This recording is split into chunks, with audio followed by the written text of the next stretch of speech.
Meu namorado me vendeu no exterior, mas ao ver meu pingente, o comprador congelou e perguntou o nome da minha mãe. Aquelas palavras se repetem na minha cabeça toda vez que tento reconstruir o que aconteceu naquele dia. Não como se fossem apenas memória, mas como um estalo de metal frio que volta a tocar cada vez que eu fecho os olhos. A porta de ferro bateu atrás de mim com um som seco. O eco foi o último pedaço de normalidade que restou. Alguém empurrou a mala na minha direção. O som do dinheiro sendo contado atravessou a sala úmida, e eu, com o pingente de prata quente contra a pele, vi o homem do outro lado da mesa endurecer. Ele não olhou para mim primeiro. Olhou para o pingente. Era um símbolo simples. Uma fênix em voo, asas curvadas, como se ainda guardasse brasas. Minha mãe tinha me dado quando eu tinha 15 anos, quando disse que, não importa o que acontecesse, eu podia sempre me reerguer. Nunca imaginei que um pedaço de prata carregaria tanto nome e tanto perigo. O comprador, um homem que eu só viria a conhecer como Marcos Russo, congelou. A mala vazou o som da nota batendo em notas, mas para ele aquilo não teve mais peso. Do nada, o olhar dele mudou. Algo que eu via ali devia ser antigo e pesado. Havia reconhecimento na forma como suas mãos tremiam, como a respiração dele encurvou. "Vance?" ele perguntou, como se tivesse escutado uma canção que reconhece apenas uma palavra. Ethan olhou para ele. As notas haviam acabado, a transação completara-se, e no rosto do meu namorado eu li a mesma mistura tola de culpa e justificativa que tinha visto tantas vezes em conversas que terminavam em discussões depois da meia-noite. Ele teve um lampejo de arrependimento. Tão breve que eu poderia tê-lo confundido com remorso se não tivesse sentido os ossos da traição ao vivo. Ele virou os olhos para mim uma última vez. Não havia pedido, não havia desculpa. Havia apenas uma troca limpa, o tipo que reduz pessoas a recibos. O homem, com o olhar preso no pingente, Russo, olhou para Ethan com uma intensidade lenta, como quem vira uma peça no tabuleiro que muda toda a jogada. Eleanor Vance, repetiu, como se o nome fosse uma chama que lhe tocava a memória. Foi essa entonação, reverente e temerosa ao mesmo tempo, que me salvou. Ele não era o comprador comum. Ele não me comprou para sexo, nem para trabalho, como tinha sido insinuado no arame e na voz resignada de Ethan. Russo pagara para garantir que eu ficasse fora de mão, ou fora de vista.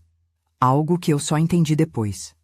Ele me tirou dali com a mesma pressa com que alguém apaga um incêndio prestes a atingir uma prateleira inteira de documentos comprometedores. Fui levada na madrugada para um carro preto sem marca, o perfume de couro novo entranhando-se no ar. O maior conforto naquele momento foi o pingente. Quente e firme contra a pele, memória física que me ancorava quando tudo o mais desmoronava. Russo não falava muito, apenas me observava com um interesse que não era nem puramente profissional, nem exatamente carinhoso. Havia urgência no que fazia, uma precisão que não tolerava a hesitação. Na casa de Russo, no entanto, eu tive a primeira impressão clara do que significava pertencer ao nome Vance. A mansão onde ele me levou estava escondida atrás de uma fileira de ciprestes que pareciam formar uma muralha viva.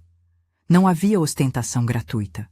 O espaço era luxo contido, cada objeto parecendo escolhido por utilidade e estética. Foi ali que conheci James Henderson de um modo que não imaginava.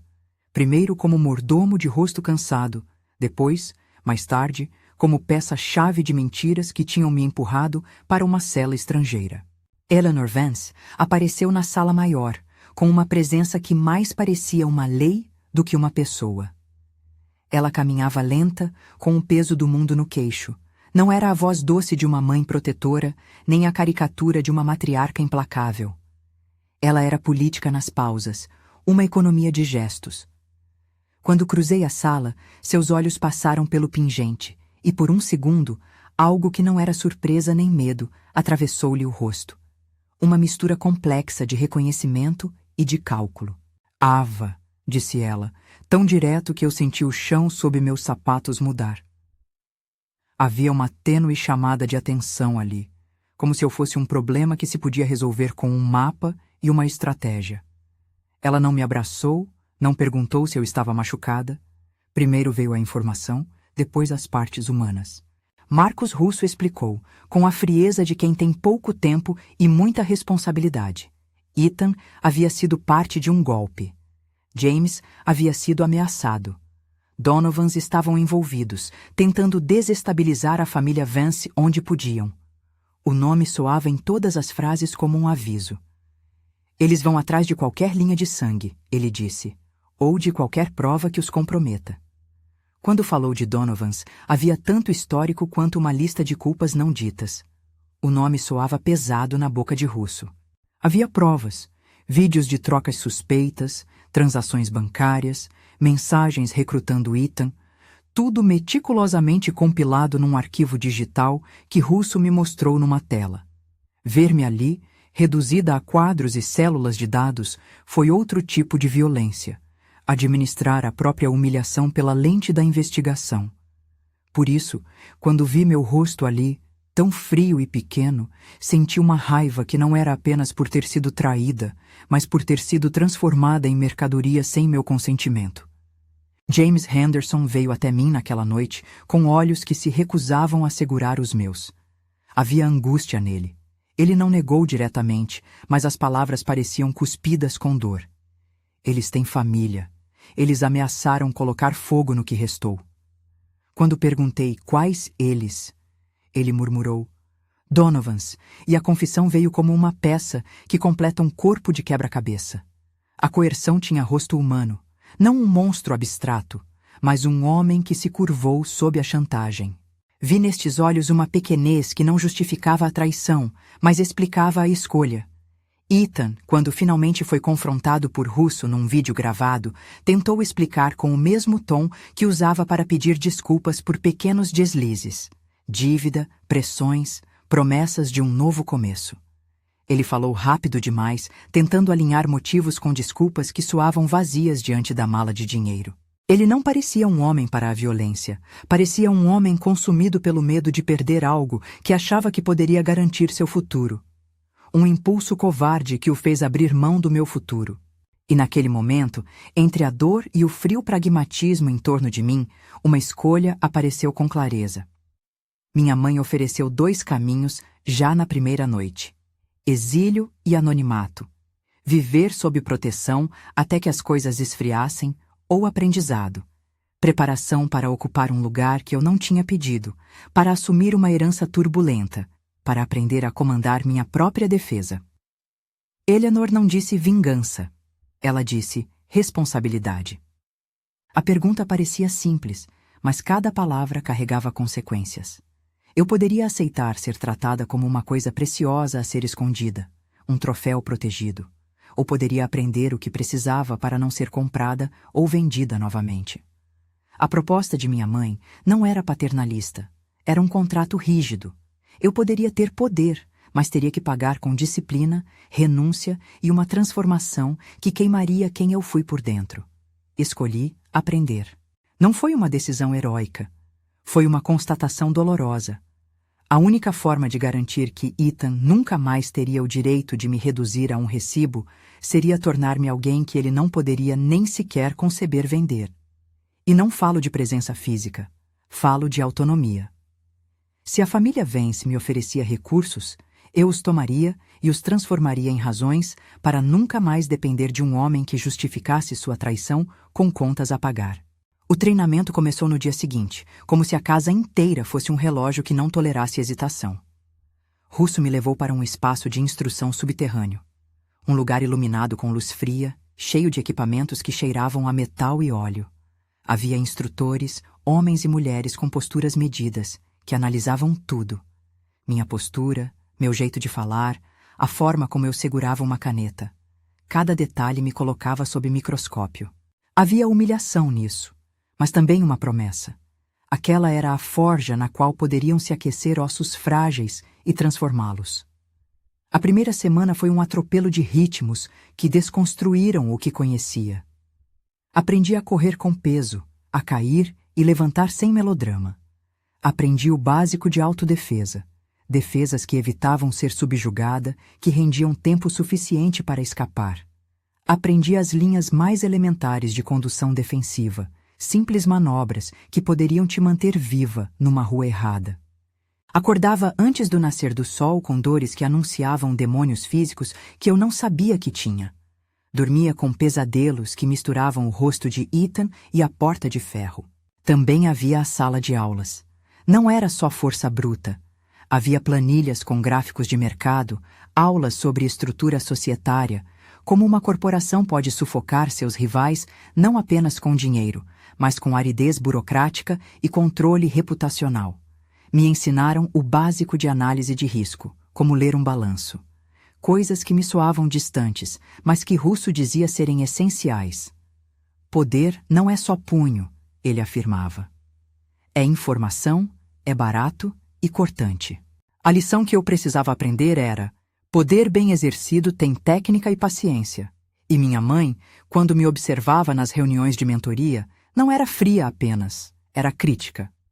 Havia momentos em que suas perguntas me deixavam sem chão. Por que você reagiu assim? Quando você percebeu que era tratada como mercadoria? O que você faria diferente? Eu respondia com sinceridade, e ela devolvia cenários que me desconcertavam.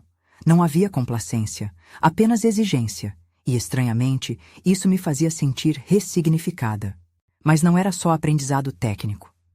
Russo insistia em pequenas tarefas que pareciam desimportantes. Passar uma noite inteira lendo dossiês antigos, digerindo o que a família havia perdido e o que eles haviam ganho. Escrever cartas que eu nunca enviaria para entender o meu próprio fluxo emocional. Entrevistar colaboradores que haviam trabalhado comigo quando eu ainda era apenas Ava. Tudo tinha propósito, formar um mapa, uma autopercepção em que eu me tornasse um nó e não um fio solto. No silêncio da madrugada, eu segurava o pingente e repetia as palavras que minha mãe me disse anos atrás.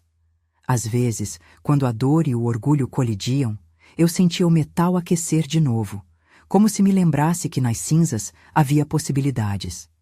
E eu comecei a montar uma lista, não de vingança, mas de reparação. O primeiro nome era Ethan. Não planejava assassinatos, planejava exposições, confrontos onde ele teria que olhar nos olhos e assumir o que fez. E se isso significava que eu deveria me tornar alguém conhecido, alguém que pudesse usar sua posição para destruir as redes que transformavam pessoas em mercadorias, então assim seria. Russo mostrou-me, numa tarde de chuva, um arquivo que mudaria a minha visão sobre quem eram os inimigos. Era um conjunto de provas que ligava os Donovans a uma série de operações marginais, chantagens, compras de dívida, infiltração em conselhos de administração. Eles não agiam como um bando. Agiam como um órgão que infiltrava seus tentáculos em instituições, formando um tipo de poder que não deixava marcas visíveis, mas que demolia reputações. A família Vance perdia, aos poucos, por erosão. Você foi vendida para eles, Russo disse sem rodeios. Mas foi também uma oportunidade para ver como eles operam de perto. Suas palavras eram duras, mas não havia nenhum triunfo nelas.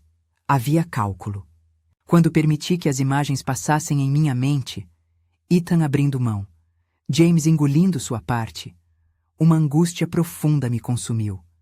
Havia rostos amados envolvidos. Minha mãe, que eu sempre imaginara forte, tinha escolhas que a consumiam tanto quanto me ofereciam salvação. Vi pela primeira vez que aceitar a herança significava também aceitar o fardo de corrigir erros que talvez tivessem começado antes de mim. As semanas seguintes foram uma mistura de progresso físico e dor emocional. Aprendi a manejar uma arma sob a ótica de segurança e limite. Aprendi a ler encontros, a interpretar silêncios em uma sala de negociação. Aprendi a forjar alianças com pequenas gentilezas, a pedir favores que depois se transformariam em apoios discretos. Havia momentos em que eu não reconhecia a mulher que olhava no espelho. Meu rosto endurecia, minhas palavras se tornavam mais diretas, minhas reações menos impulsivas. E ainda assim, havia falhas que me lembravam de ser humana. Em uma sessão de simulação, um instrutor me marcou como impulsiva. Eu explodi, não com violência, mas com lágrimas que saíram antes das explicações. Chorava por aquilo que perdera e também pelo que me tornava. Alguém que precisava aprender a se controlar para não se tornar monstruosa. Eleanor veio até mim depois, sem palavras de consolo, apenas colocando a mão no meu ombro como alguém que aceita que o metal às vezes precisa ser martelado até ficar maleável. No meio desse ritmo intenso, recebi notícias do que acontecera com Ethan depois da venda. Ele tentara desaparecer, mas havia pessoas que o procuravam. A vergonha não deixou sua vida em paz. Ainda assim, nada justificava o ato. Eu quis ouvi-lo, confrontá-lo cara a cara, mas Russo advertiu que expor Ethan abria portas que eu ainda não sabia se queria atravessar. Havia também um medo real de que a exposição de Ethan desencadeasse represálias contra quem eu amava. James, meus poucos amigos, ou até mesmo Chloe. Chloe. O nome dela apareceu como uma nota solta em uma partitura incompleta. Ela era minha amiga de infância, uma presença leve em filmes antigos que assistíamos de pijama, uma jornalista com um senso de justiça que sempre me irritou e também sempre me salvou. A imagem dela ria na minha cabeça e por um momento fui feliz. Aquela felicidade era frágil como vidro. No entanto, o mundo que se abria para mim com o treinamento também revelava que as pessoas que eu amava poderiam ser alvos se eu me movesse mal. Russo repetia isso com frequência. Eles não batem só em alvos óbvios, eles vão onde dói. A responsabilidade de aprender a proteger meus laços tornou-se urgente. Ainda na primeira fase do meu treinamento, uma mensagem anônima apareceu no meu telefone. Uma linha curta de texto que me fez o estômago revirar. Não tinha endereço, não tinha digitalização clara. Dizia apenas: olhe para o passado, eles ainda vigiam. Não era uma ameaça direta, mas o suficiente para acender uma luz vermelha. Perguntei a Russo se deveria ligar para Chloe. Ele franziu o senho e disse para eu esperar, que estimular alarmes prematuros faria-nos perder vantagem estratégica. Mas naquele instante, minha imaginação não me deixava em paz. Imaginava Chloe presa num lugar qualquer, lembrando-se de nós e das nossas conversas bobas, esperando que eu aparecesse e tocasse o pingente. A vida na mansão continuou, dividida entre aulas e memórias. O pingente nunca me abandonou. Em momentos de dúvida, eu o segurava entre os dedos e lembrava da frase que minha mãe me disse: a fênix não é só fogo, é decisão. Havia algo de cerimonial em repetir aquilo, como se cada repetição fosse um martelo batendo numa forja interna. Foi numa dessas noites posteriores, já longe do choque inicial, mas não suave o bastante para eu me esquecer da dor, que Russo entrou no meu quarto com um olhar que eu não havia visto antes. Um misto de preocupação e urgência. Ele fechou a porta com leveza e, sem rodeios, disse: temos pistas novas, não só sobre Ethan. James pode ter sido coagido por alguém com ligações diretas aos Donovans. Precisamos entender até que ponto. Ele fez uma pausa, e eu senti a casa inteira silenciar. Também temos uma pista sobre Chloe. O nome soou como um sino. Minha respiração ficou mais pesada. Antes que pudesse perguntar, Russo continuou: não é certo ainda. É uma indicação, talvez observações, talvez apenas um rastro, mas não podemos ignorar. Meu peito apertou. As primeiras semanas de treinamento, a dor, as planilhas, as simulações, tudo convergia para um único ponto que eu não estava disposta a aceitar. Que o preço de me tornar quem eu precisava ser poderia ser a segurança de quem eu já amava.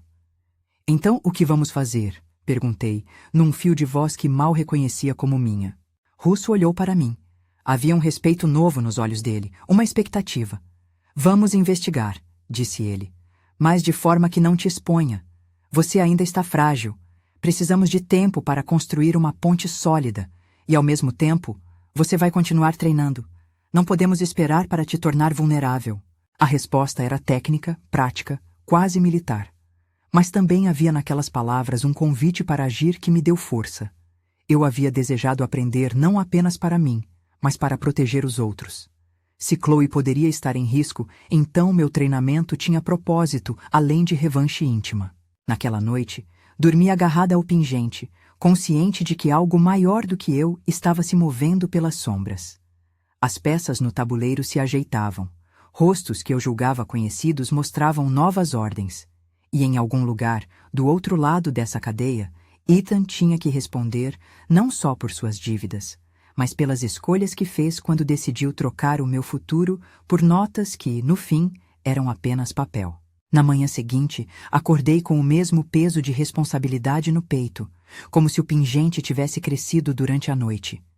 A notícia sobre Chloe circulava entre as paredes da mansão com a delicadeza de um aviso silencioso. Não confirmado, mas suficiente para nos empurrar para a ação. Eu sabia, naquele instante, que toda a minha vontade de aprender e me fortalecer não era apenas sobre mim. Era sobre proteger as poucas pessoas que ainda me permitiam existir para além do nome Vance. Os dias que se seguiram se moldaram em 2 ritmos paralelos. De dia, voltava ao rigor quase militar do treinamento. Técnica, leitura, resistência. À noite, a equipe de inteligência de Russo trabalhava em fendas, telefonemas, contatos que surgiam nos cantos do mundo corporativo, olheiros que sabiam ler padrões em transferências. Era uma dança entre correr e observar, entre desgaste físico e paciência investigativa. A vulnerabilidade que eu sentia cedo, sono interrompido por flashbacks, medo de repetir reações impulsivas, tornou-se uma ferramenta. Eu aprendi a dirigir aquele medo com disciplina. Houve uma tarde em que Russo me chamou para um cômodo iluminado por uma lâmpada única, onde as paredes tinham prateleiras recheadas de dossiês fechados com elásticos. Ele deixou-me olhar um arquivo que não fora mostrado antes. Numa foto de baixa resolução, eu reconheci um emaranhado de caminhões parados no que parecia ser um armazém perto do porto. Havia também, num canto, um rosto parcialmente coberto, alguém que conhecia a voz de Chloe em podcasts. Russo observou minha reação sem pressa. "É apenas uma pista", disse ele, "mas tem consistência. Pessoas entram, saem, nomes reaparecem ligados aos Donovans. Precisamos mapear rotas, padrões de vigilância.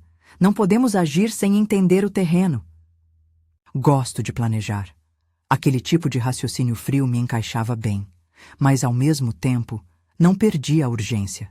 Se havia a mínima chance de Chloe estar em perigo, esperar demais podia custar caro. Pedi autorização para me envolver de forma mais direta na linha de frente da investigação. Minha mãe e Russo mediram meu pedido com olhares que pesaram cada palavra. "E se eles nos verem? E se for uma cilada?" Eleanor perguntou, como quem testa o aço antes de forjar a lâmina. "Então vamos nos preparar para não sermos pegos", respondi. Não era bravura, era a tradução do que aprendi nos últimos meses. Meus dias haviam sido preenchidos com exercícios que tornavam o corpo menos previsível e a mente mais estratégica. Aprendira a ouvir também, a diferença entre o som de passos com hesitação e o timbre de alguém que sabe que é observado. Depois daquela reunião, Russo desenhou um plano de investigação mais profundo: vigilância discreta, infiltração digital leve, não invasiva, e entrevistas com pessoas ligadas às rotas de transporte que apareciam nos dossiês. A equipe de Russo tinha contatos em portos, motoristas que trocavam favores, e fontes que aceitavam café e longas conversas por informações. Durante semanas, percorremos a cidade em sombras. Eu assistia e participava. Aprendia a perguntar sem levantar suspeita. Aprendia a montar um quebra-cabeça com peças que pareciam desconexas. Por vezes, a sensação de vingança sussurrava mais alto do que a razão. A ideia de confrontar Ethan, de mostrar as provas que o desnudariam diante de todos. Mas sabia que uma ação impetuosa poderia abrir um leque de represálias. Então, contive-me.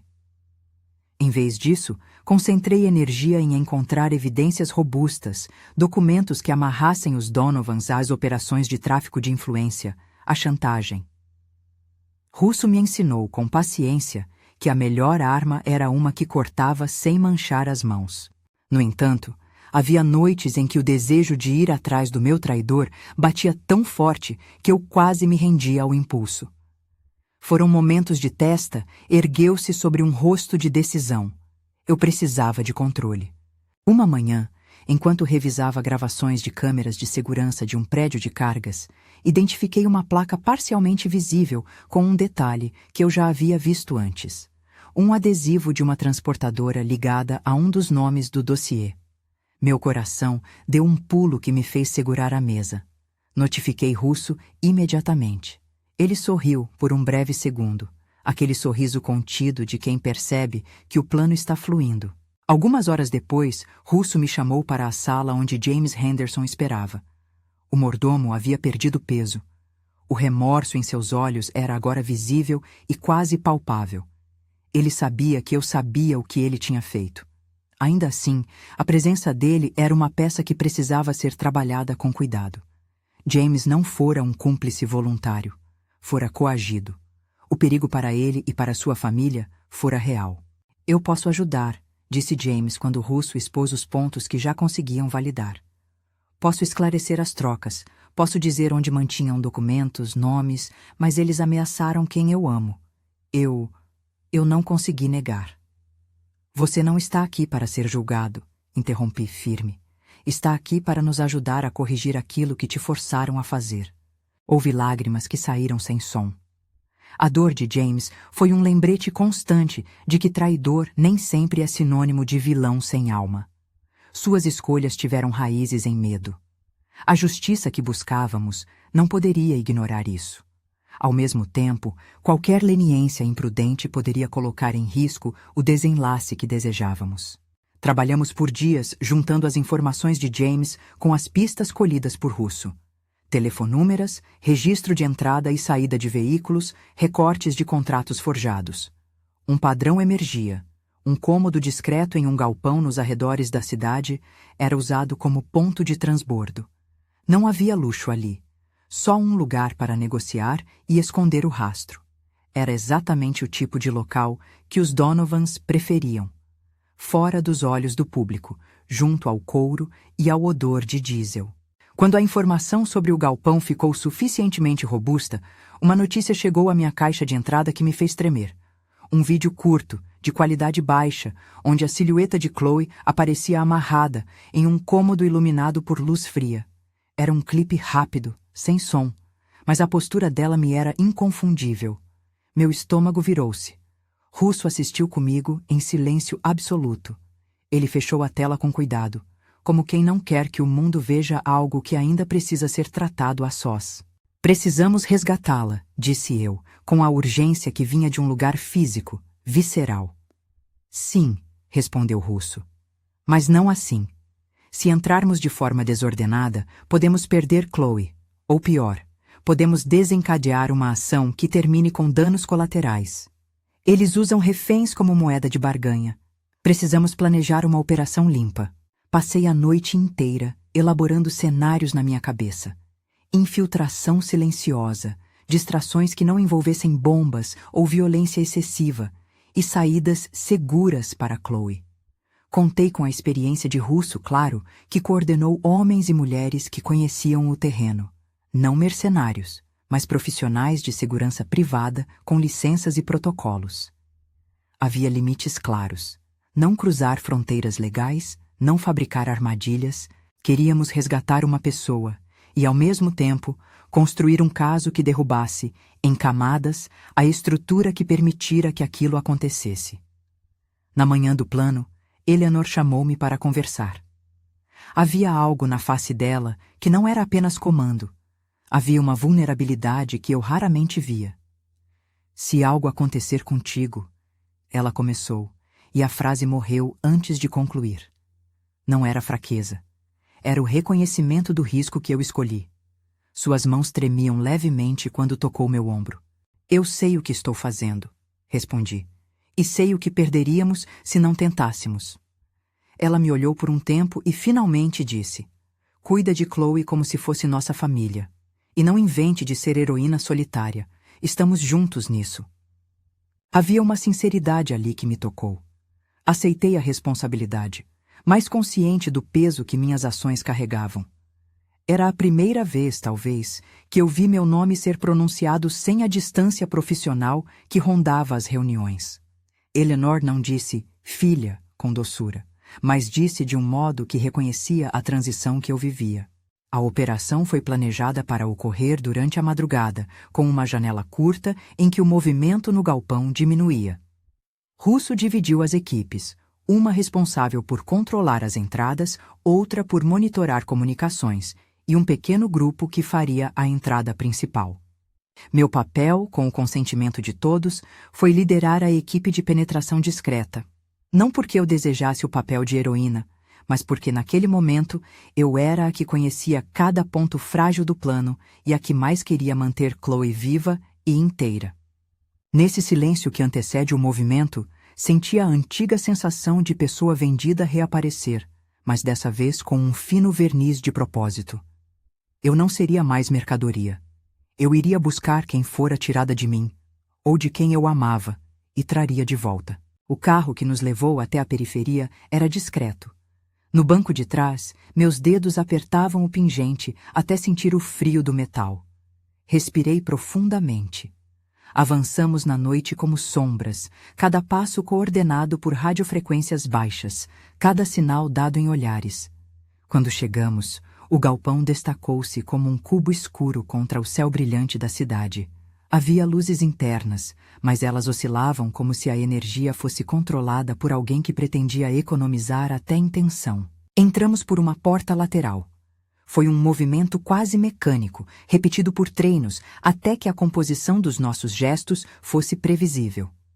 O que nenhum exercício poderia nos confirmar era o que encontraríamos no interior. Menos segurança do que se supunha e mais improviso. Alvos como aquele muitas vezes eram improvisados por quem confiava na sombra e no descuido alheio. Havia menos homens armados do que esperávamos, e isso podia ser bom ou uma armadilha. Andamos pelo corredor com passos medidos. O primeiro som que me fez gelar não foi um grito.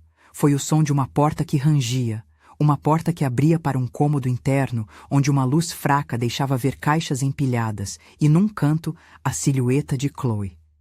Senti um alívio tão grande que minhas pernas quase cederam. Havia também um homem próximo, atônito, olhando para algo no chão. E quando ele virou o rosto, algo em sua expressão me prendeu por completo. Era Liam Donovan. Ele não era o rosto do crime de rua que imaginava. Era a própria imagem da calma arrogante. Ele olhava para algo no chão com uma atenção que, por um momento, não incluía a presença humana. Quando nossos olhos se encontraram, ele sorriu com o tipo de sorriso que pertence a quem pensa ter sempre a próxima jogada garantida. "Ah", disse ele, como se nos visse pela primeira vez. A pequena Vance apareceu pessoalmente. Interessante. Ao seu lado havia outros, homens que eu já identificara em fotos, peças do quebra-cabeça que agora estavam reunidas ali. Meus músculos ficaram tensos. Era a chance, era o risco. Liam estava lá, e a presença dele complicava tudo. Tornava pessoal, direta, impossível recuar. Liam virou-se para Chloe e a empurrou levemente, como se testasse sua reação. Ela esmagou a mão na boca para não gritar. Eu senti algo como um estalo. Não era medo que me paralisou, mas um cálculo rápido. Não podíamos transformar aquele resgate em um tiroteio. Precisávamos controlá-lo. Russo, por rádio, fez um sinal quase imperceptível para que eu me adiantasse. Caminhei para a frente com passos firmes, a voz baixa e clara. "Liam", disse, "solte-a." "Ou o quê?", ele retrucou com ironia. "Você não pode me prender, Ava. Nem você, nem sua família. Vocês jogam no campo das belas mesas e das assinaturas. Nós jogamos na sombra, onde o dinheiro fala." "Não vim para conversar sobre o que você pensa." Respirei fundo. "Vim buscar alguém que não tem nada a ver com suas disputas." Ele riu. "Você acha que era assim tão simples? Ela está aqui por uma razão. Sua mãe fez inimigos, Ava. Você acha que suas viagens e seus treinamentos vão impedir o mundo real de retribuir?" Havia escárnio na voz dele, mas também uma ponta de medo. Ele sabia o poder que os Vance possuíam. Não era apenas uma questão de riqueza, era de influência. E a presença de Eleanor Vance, ainda que à distância, tornava qualquer confronto mais arriscado. Enquanto mantinha a conversa, notei um detalhe que me doeu. Havia uma mesa sobre a qual Corra, nome inventado pelo meu cérebro para o homem próximo, mantinha documentos soltos. Alguns tinham logotipos de empresas com as quais os Donovans tentavam criar vínculos. Nessa hora entendi.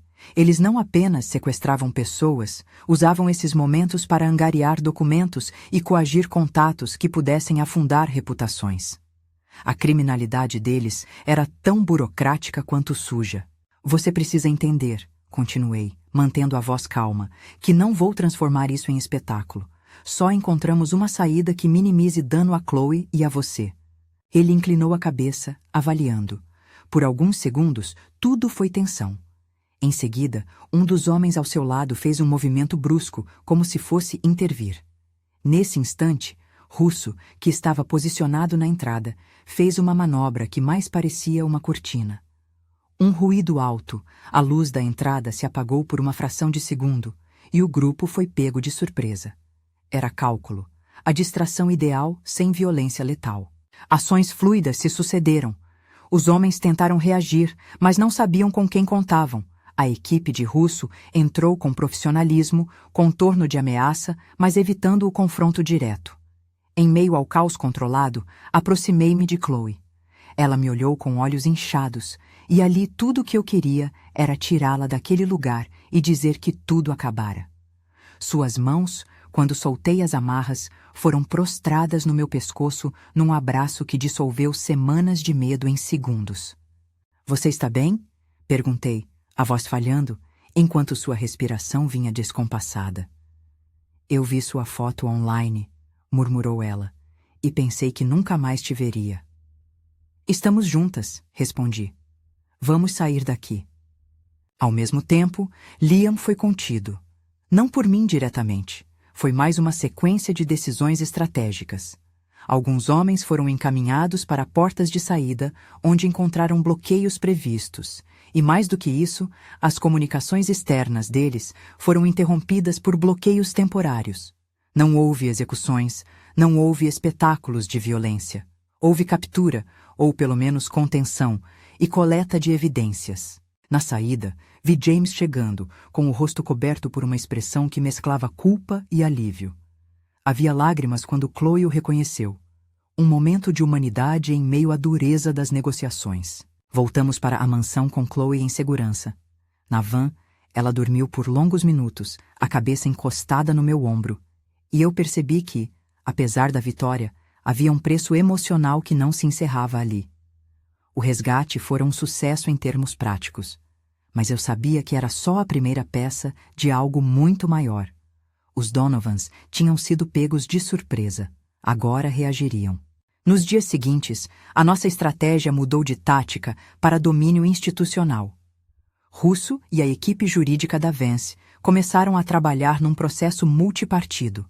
Expor ativos, seguir o rastro financeiro e, ao mesmo tempo, pressionar com processos civis, denúncias formais e mobilização de meios de comunicação controlados por aliados. O objetivo era claro: destruir a capacidade dos Donovans de operar de forma impune, sem necessariamente recorrer à violência. A verdade, como o Russo sempre dizia, é que dinheiro e reputação são feridas que curam lentamente, mas matam, com o tempo, a infraestrutura do crime. Fornecemos às autoridades as evidências coletadas, aplicamos pressão legal para congelamento de ativos quando possível. A mídia começou a sussurrar, e isso foi parte do plano. Quando um nome torna-se pesado na praça, as alianças se desfazem. Empresas que haviam sido simpáticas aos Donovans por interesses começaram a distanciar-se. A reação em cadeia foi lenta, mas eficaz. Contratos foram revistos, reuniões canceladas e, em alguns casos, chefes de departamentos receberam telefonemas anônimos que sugeriam uma prudência repentina. Tudo isso aconteceu dentro de um espectro ético que eu insistira em manter. Não éramos justiceiros. Estávamos usando os sistemas que eram legítimos. Claro, havia tentativas de manobra por parte dos Donovans, ameaças veladas, campanhas de difamação mal estruturadas. Mas cada movimento deles servia para alimentar a nossa pressão. Eu aprendi nesses dias que poder bem exercido não parece necessariamente vingança espetaculosa. Parecia uma máquina de desmontar, lenta, metódica, implacável. Ethan reapareceu na periferia de tudo aquilo como um vulto bêbado de culpa e medo. Ele tentou falar comigo. Eu estava preparada para isso, emocionalmente mais forte, embora as notas de traição ainda ecoassem. Quando o vi, não senti argumento heróico. Senti apenas a necessidade de encerramento. Por quê? Perguntei simples. As dívidas, murmurou ele. Prometeram resolver problemas. Para meus pais, para o negócio. Eu pensei que era uma aposta, não uma condenação. Você me vendeu, respondi. Não havia desejo de retaliação.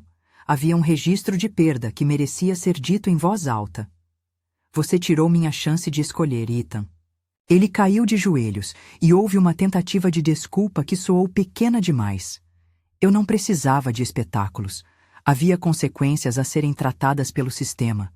Russo e a equipe tinham tudo documentado. Não havia necessidade de um julgamento público. Deixei que as autoridades fizessem seu trabalho.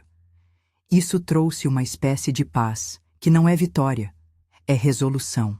Enquanto a máquina legal avançava, a guerra de bastidores continuou. Liam e alguns de seus associados foram detidos em operações subsequentes. Outros perderam contratos e foram expostos ao escrutínio público. Alguns agentes financeiros que colaboraram com eles começaram a depor. Não se tratou de vingança no sentido puro. Tratou-se de desmontar uma rede que permitia que pessoas fossem tratadas como mercadoria. Em muitos momentos pensei em Ethan, em James, em todas as escolhas que transformaram vida em troca. A lição era cruel, mas necessária. Poder sem responsabilidade corrói.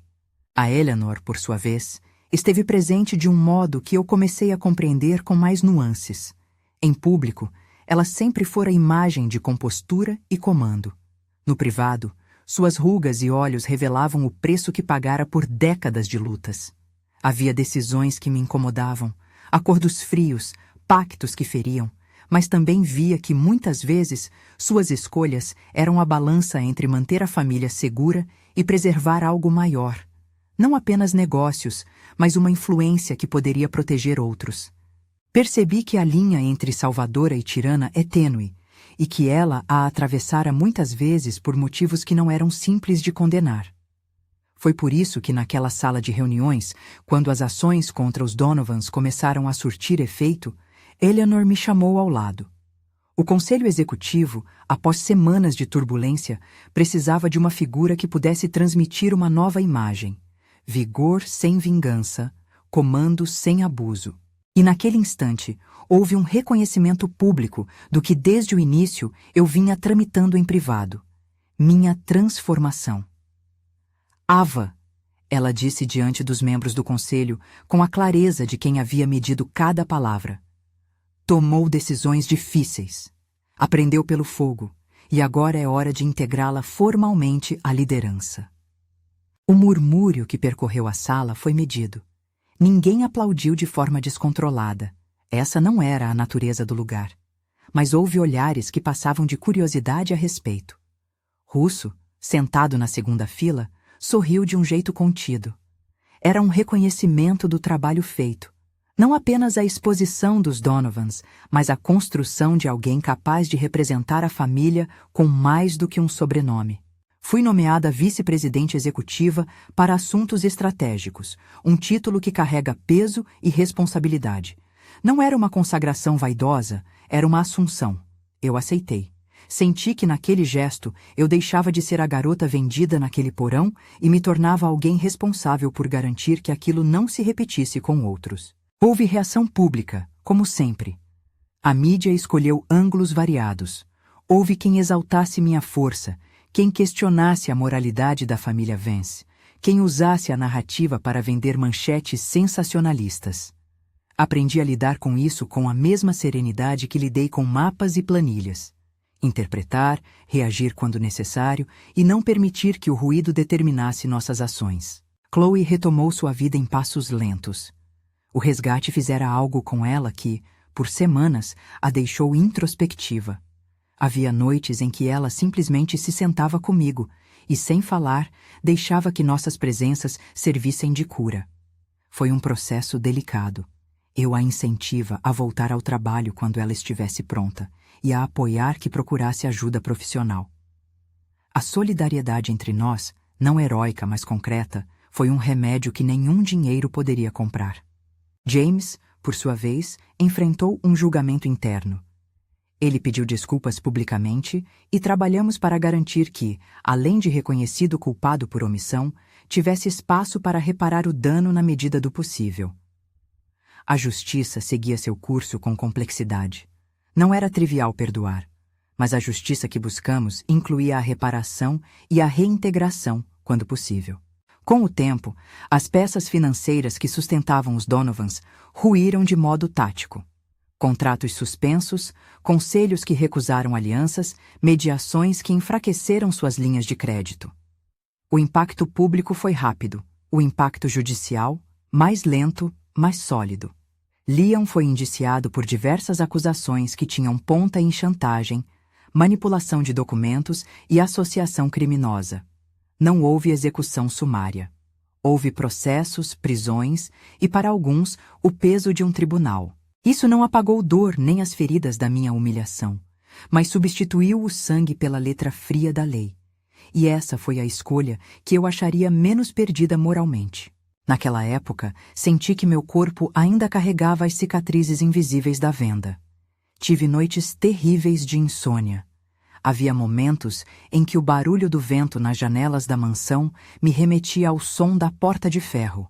A terapia ajudou. Falar, chorar e recontar a história em um espaço seguro me permitiu, aos poucos, dissolver a culpa que eu carregava.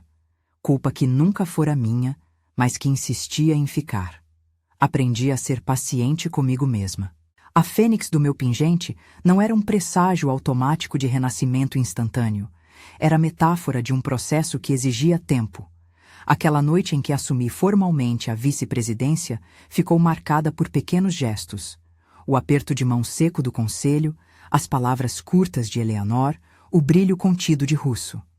Em uma fala breve, Eleanor declarou que o Império Vance mudaria sua postura pública. Havia promessas de maior transparência, de revistas de compliance mais rígidas e um compromisso real de ação em casos de exploração.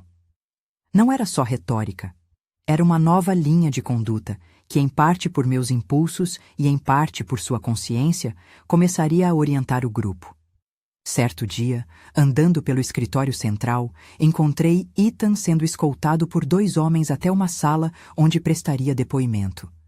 Ele estava visivelmente debilitado. Não havia ódio na minha presença. Havia uma tradução de tudo aquilo para uma ação que tinha fim. Ele responderia pelas consequências.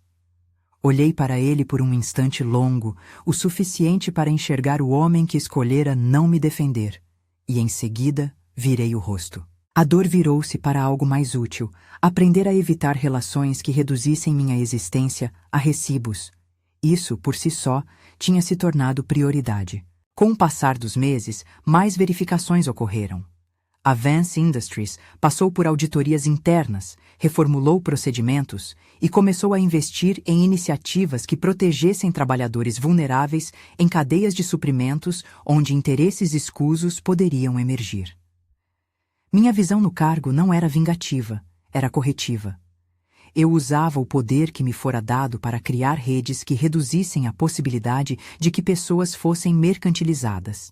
Os Donovans, em pedaços, responderam às consequências no âmbito legal e social. Alguns membros da família buscaram ações retratistas, outros tentaram negociar acordos, mas o estrago estava feito. Vidas foram arruinadas de várias maneiras, presos, humilhados, forçados a recomeçar onde pouca gente lembraria deles sem o peso dos antigos hábitos. Não sentia alegria pela queda deles. Sentia alívio por ver que a máquina que permitia abusos havia sido atingida. Numa tarde chuvosa, visitei o porão onde, meses antes, havia sido arremessada como mercadoria. Não fui lá para reavivar dor, mas para fechar um ciclo.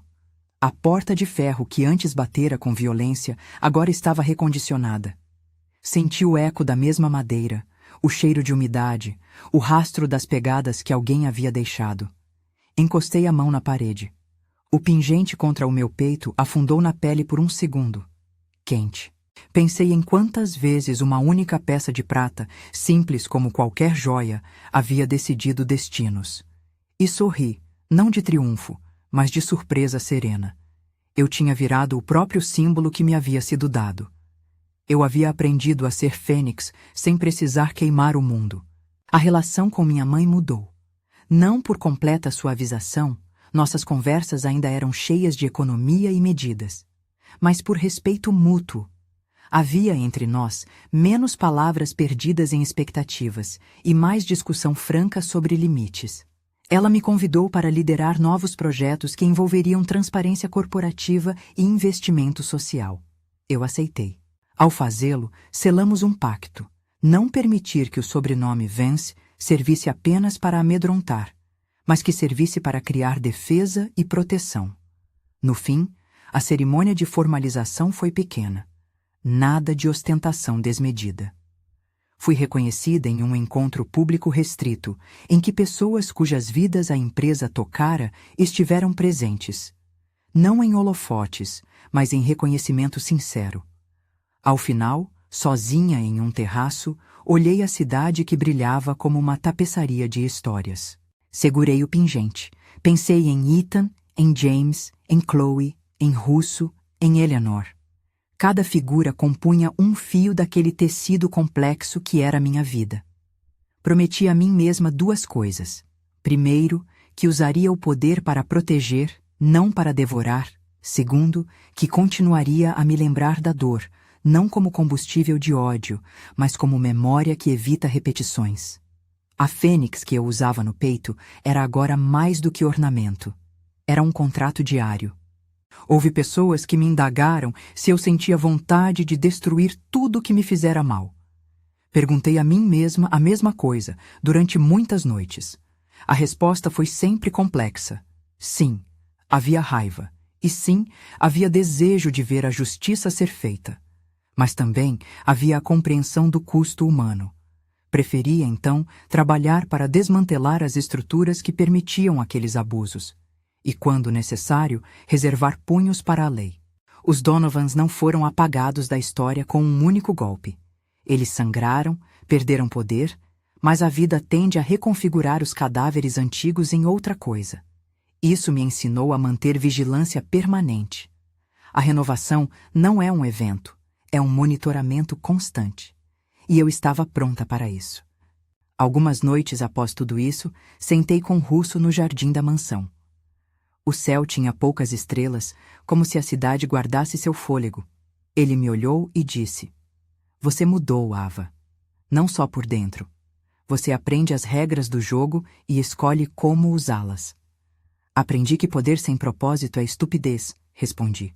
"E aprendi também que responsabilidade às vezes é solitária." "Você tem gente", ele disse. "Gente que trabalha para você, gente que confia. Não é a mesma coisa que estar sozinha." "Há perda também", disse eu sem rodeios. "Sim", respondeu Russo. "E terá sempre. Mas há ganho também. E muitas vezes é esse ganho que dá sentido às perdas." Sorri com ironia. "A fênix, então, não renasce em isolamento. Renascemos com pessoas ao redor." Ele assentiu. "E com escolhas." A vida seguiu. Houve dias em que assumi reuniões intermináveis, outros em que eu ainda treinei, porque preferi que o corpo lembrasse, mesmo que a mente quisesse descansar. Havia um equilíbrio. O trabalho tático com a equipe de compliance, as conversas com vítimas que buscavam a Vance para apoio, as idas esporádicas a eventos públicos para mostrar novo posicionamento. O que antes me consumia por dentro transformou-se com o tempo em combustível para uma missão: criar mecanismos que reduzissem a chance de alguém ser tratado como recibo. Em certo momento, recebi uma carta curta, escrita à mão. Era de Chloe. Ela dizia, com poucas linhas, que retomara seu trabalho em um jornal local, que escrevera uma série sobre vulnerabilidade empresarial e que eu fui a personagem que, de modo extraordinariamente humilde, não aceitara ser vítima. Ela a assinou com a mesma leveza de sempre. com amor e menos medo. Guardei aquela carta como um lembrete tangível de que, por mais que o mundo ferisse, ainda havia amor e coragem. No dia em que, em uma coletiva, fui apresentada oficialmente como vice-presidente, não houve explorações de drama. Havia, sim, perguntas duras. Falei sobre limites, sobre o que seria mudado. Falei também do meu passado, porque acredito que anunciar a dor é um modo de reduzir o poder que ela tem sobre nós. Nem todas as pessoas entenderam. Algumas me acusaram de usar o trauma como plataforma, outras me agradeceram. Tudo isso ficou no balanço do que significa viver em público com responsabilidades. Ao fechar essa etapa, naquela noite, peguei o pingente e senti o metal morno contra a pele. A fênix estava ali, ainda simples, ainda carregada de memórias. A diferença é que eu agora sabia que o símbolo não era só meu elo com um passado dolorido, mas uma ferramenta para o futuro. Proteção, vigilância e, sobretudo, responsabilidade. Houve perdas que não apagaram. Havia lembranças que continuariam a surgir do nada, o som da mala, o olhar de Ethan. Mas também havia a certeza de que, quando alguém me olhasse e via-se meu nome, algo mudara naquela etiqueta. Não era mais rótulo para comércio. Era aviso de que ali existia uma presença que não se permitiria reduzir. A pergunta que me fizeram com frequência, e que talvez ainda me persiga, é se eu me arrependo de ter escolhido aprender em vez de fugir. Hoje eu posso responder: não me arrependo. Ficar em silêncio e aceitar proteção teria salvado meu corpo em curto prazo, mas teria condenado outros a sofrimentos iguais. Escolher aprender me custou noites, me cobrou relações e me fez carregar responsabilidades que antes eram apenas do meu sobrenome. Mas me devolveu agência e a possibilidade de transformar uma dor pessoal em um mecanismo de justiça institucional. Olhei para a cidade mais uma vez, com o pingente quente entre os dedos. O ruído distante parecia agora apenas uma camada do que era. Eu imaginava o futuro com cautela. Mercados a serem manejados com ética, contratos a serem revisados, pessoas a serem protegidas. Não me faltava coragem. Havia uma nova paciência e uma compreensão maior do que era liderar sem transformar-se em aquilo que se combate. E se me perguntarem se perdoei Ethan, o perdão é um trabalho contínuo. Talvez um dia eu o alcance. Por ora, preferi resignificar meus passos. O pingente não apagou a traição, mas me lembrou que, mesmo depois da queda, é possível erguer-se diferente. Não como vingadora de si mesma, mas como guardiã de outros.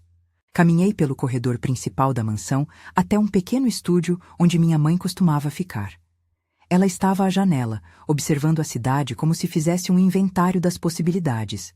Quando me viu, sorriu com aquela economia de gestos que eu já conhecia. "Você fez bem", ela disse. "Não porque venceu, mas porque escolheu lutar com regras. Você poderia ter queimado tudo. Escolheu, em vez disso, reconstruir." "Ensinaram-me que o fogo forja", respondi. "Mas também que o fogo consome. Estou aprendendo a temperar." Ela se virou e, por um segundo, sua expressão foi menos rígida. "Temos então uma nova era", murmurou. E por um momento curto e raro, havia ternura. Saí do estúdio e fui até o terraço. A cidade brilhava sob as luzes, indiferente aos dramas que por ali se desenrolavam diariamente. Segurei o pingente e pronunciei, em voz baixa, a frase que minha mãe me dera anos atrás. "A fênix não é só fogo, é decisão." E assim fechei um ciclo. Nem com triunfalismo, nem com amargura. Com a clareza de quem entendeu que o preço do poder é a vigilância constante e que a responsabilidade é o fio que separa quem usa a influência para oprimir de quem a usa para proteger. O pingente aqueceu no meu dedo, calcando na pele a lembrança de que havia sido vendida, resgatada, treinada e reerguida. E que, a partir dali, eu seria ciente de que cada escolha teria consequências, para mim, para minha família e para aqueles que ainda seriam salvos por uma decisão tomada no calor e na razão. Se essa história está prendendo você, inscreva-se para acompanhar outras jornadas como esta. Histórias de quem decidiu não se calar e usou o poder para reconstruir. Gostaria de saber, qual momento mais te marcou? Compartilhe nos comentários, sua voz também importa. Os meses seguintes marcaram o início de um trabalho mais meticuloso. A Vance Industries implementou políticas de proteção a trabalhadores vulneráveis e começamos a estabelecer parcerias com ONGs que lidavam com vítimas de tráfico e exploração. Eu liderei algumas dessas iniciativas e cada reunião me lembrava de que políticas públicas bem desenhadas podiam ser armas mais fortes que qualquer pressão individual. Investimos em rastreabilidade de cadeias de suprimentos, em canais de denúncia anônima, medidas que soavam frias à primeira vista, mas que se revelavam fundamentais para evitar que alguém, em qualquer lugar, fosse transformado em mercadoria. A reconstrução das relações pessoais foi lenta. Chloe voltou a confiar aos poucos, testando o mundo e descobrindo que ainda existiam pessoas decentes, mesmo em profissões cheias de interesse. James buscou reparação. Sua culpa não desapareceu, mas houve espaço para que tentasse refazer. Ethan, por fim, foi responsabilizado. Não houve espetáculos públicos de humilhação. Houve justiça formal, acusações, consequências, a chance de talvez reencontrar-se longe das justificativas que o levaram a trair. Liam Donovan, quando finalmente compareceu ao tribunal, olhou-me com o tipo de olhar que alguém dirige a quem acredita que ficará marcado para sempre pelo peso de uma queda. Não senti triunfo. Senti novamente a vontade de que o sistema funcionasse de modo a evitar repetições. E quando o veredicto veio, consistente com as provas, não pude evitar um suspiro de alívio. Não porque eu quisesse a ruína do homem, mas porque nossas instituições haviam funcionado, por fim, para proteger o vulnerável. Em eventos públicos, eu agora falava de prevenção, e não só de retaliação. O discurso era sempre o mesmo. Poder exige responsabilidade. E cada vez que pronunciava essas palavras, lembrava-me das noites em que segurara o pingente e sentira o calor que vinha de dentro. Afinal, aquilo que nos dá identidade também pode definir nosso rumo. Escolhi que a minha identidade fosse guardiã. Houve, claro, críticas. Não seria realista esperar outra coisa, mas aprendi a filtrar o que era útil e o que era ruído. Usei críticas para ajustar políticas, não para me encolher. Se antes me definia por um passado doloroso, agora tentava definir por iniciativas que rendessem frutos. Os anos não apagam memórias, mas as organizam em camadas. Hoje, quando penso naquela porta de ferro e no homem que contou notas como se tivesse comprado um objeto, não sinto só reviver a humilhação. Sinto também a força que me fez transformar a humilhação em motivo para agir. Sinto a companhia de pessoas que, como Russo, permaneceram firmes quando tudo tinha cheiro de perigo. Sinto a responsabilidade que a palavra Vance carrega quando bem usada. No final, a história que vivi não foi só sobre ser vendida e resgatada. Foi sobre aprender a governar o próprio destino e usar isso para proteger outros. O pingente no meu peito continua a tilintar às vezes, lembrando-me do fogo que passei. Não é um símbolo de poder por si só, é um lembrete constante de que renascer demanda escolhas diárias, escolhas de agir com humanidade, de construir estruturas que amparem e de manter a vigilância sem cair nas armadilhas da vingança cega. A cidade continuou, indiferente e bonita. Eu permaneci, com o pingente quente e a responsabilidade em mãos. A fênix que eu carregava não era mais só promessa, era compromisso. E eu soube, naquele silêncio que teve o som de um novo começo, que proteger tem um preço, e que esse preço eu estava disposta a pagar sem queimar o mundo que me rodeava.